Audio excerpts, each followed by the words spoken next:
Okay, so this is an article that I came up with the idea probably 5 or 6 years ago at a peace science meeting when I heard some research that was interesting but didn't really answer the questions that I was curious about. And it had to do with democratization and democracies being involved in dispute settlement of interstate disputes, and a little bit of reference to authoritarian regimes, but not very much. And there's, as most of you know, there's been a lot of research about authoritarian regimes and how they operate in terms of military force. There's just been an outburst of this kind of research, which has been great. But I found that there really hadn't been any good studies that I had seen about peaceful resolution, and do authoritarian leaders actually pursue peaceful dispute resolution? When do they do it? If they do so, do they pursue legally binding methods like arbitration and adjudication? So this led me to figure out this research initially. So what I did is I took a look at territorial disputes, which is my specialty in terms of conflict. And I realized that there were a lot of states that had authoritarian regimes at the time that were involved in some kind of dispute resolution method, particularly arbitration or adjudication at the ICJ. So, for example, Qatar and Bahrain, Cambodia and Thailand were both authoritarian regimes at the time. Libya and Chad. These are not countries that you think, okay, they're going to go seek legally binding, dispute resolution when we're so used to them, these kind of regime types, not really caring about whether, how they resolve their disputes, but using military force or so forth. So to figure out this question, what I did is I looked at selectorate theory, and I thought, okay, let's look at the different types of winning coalition, in particular, the different levels of the size of a winning coalition. And I applied these to authoritarian regimes based on previous research by Lyon Slater and Geddes et al., and Jessica Weeks' work on authoritarian regimes, and all this research about authoritarian regime types that argues that authoritarian regimes are just as likely to deal with domestic punishment and deal with winning coalitions as democracies, just in a different way. So I took this literature and applied it to dispute resolution of territorial disputes, and came up with some hypotheses about the different types of authoritarian regimes based on the size of the winning coalition. Okay, so what my main argument is that larger winning coalitions, authoritarian regimes with larger winning coalitions, are more likely to seek peaceful dispute resolution, where smaller winning coalition regime types are less likely to do so. So let me talk briefly about the logic behind this. Like democracies, larger authoritarian regimes with larger winning coalitions have domestic accountability, they have more credibility, they deal with and depend to some degree on domestic public support. So there is a selectorate, there's a larger winning coalition. So even though there are not elections, larger winning coalition authoritarian regimes are still domestically accountable. So with regard to territorial disputes, what I thought through in terms of the logic is that when an authoritarian regime with a larger winning coalition seeks peaceful dispute resolution, so this means agreeing to concessions with the other state and potentially giving up something, but also gaining something. This dispute resolution could be sold to the public, specifically to the winning coalition, whoever this is, as a means to achieve public goods. Okay, so this is opposed to private goods that a smaller winning coalition, like military leaders turning to their small cadre of military supporters would want. So the larger winning coalitions, such as single-party regimes, or often referred to as machines, these would be domestically accountable. The leaders would need to say, hey, the dispute resolution is going to actually provide public goods. I promise that there's going to be some kind of public goods benefit in resolving this dispute, and all of you will benefit.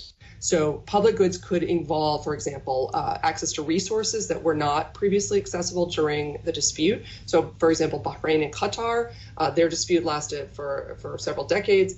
but yet when they resolved their dispute in 2001 through the ICJ, literally the next day, the Bahrain government and the Qatar government signed agreements or signed agreements with oil companies and natural gas companies to say, okay, let's go ahead and start accessing these resources that oil companies were not previously willing to go into because this was an active dispute. So that's an example where funds are coming now from natural resources that were not accessible. Another way that states that the public could benefit from public goods is a diversion from military and defense spending for the dispute back into other resources to fund other resources such as infrastructure, education, et cetera, healthcare, economic development for the state. So these are ways that the public or the winning coalition can benefit from dispute resolution. And so larger winning coalition regimes are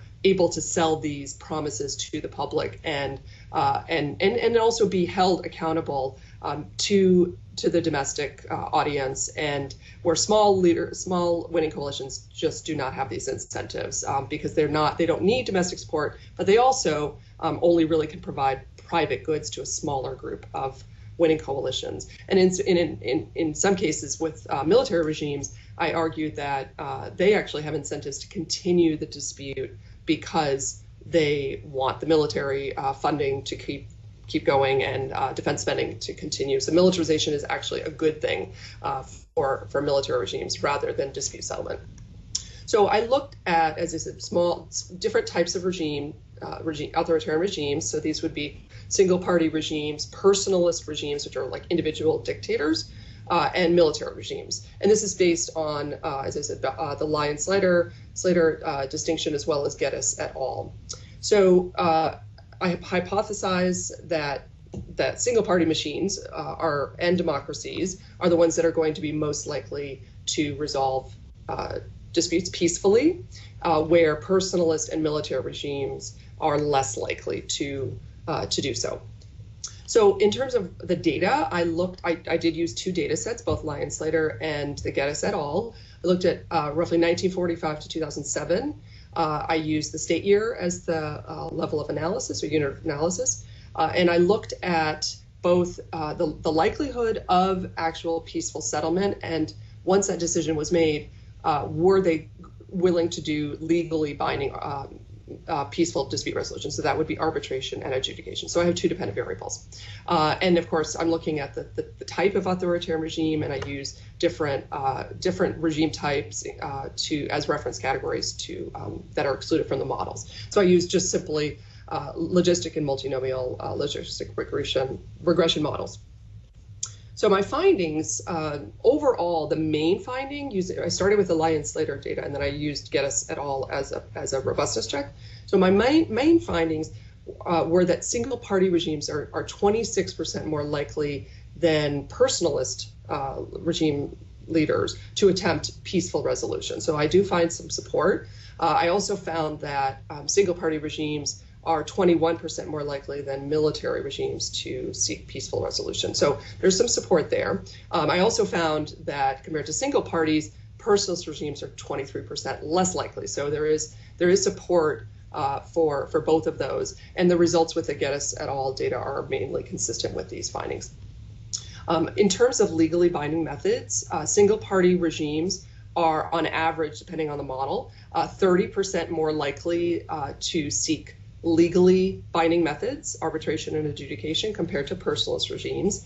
And military regimes are actually 67% less likely than single-party regimes to attempt dispute resolution through arbitration or adjudication. So again, there's support that these types of regimes are not only seeking dispute resolution, but they are actually willing to pursue legally binding dispute resolution.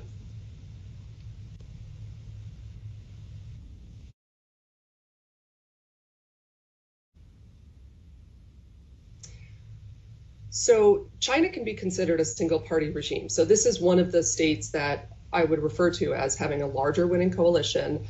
Even though it's clearly an authoritarian regime, there is domestic accountability in China, that the domestic support is fairly important. The winning coalition is fairly large as members of the Communist Party, et cetera. So even though there aren't elections, there definitely is domestic accountability in China.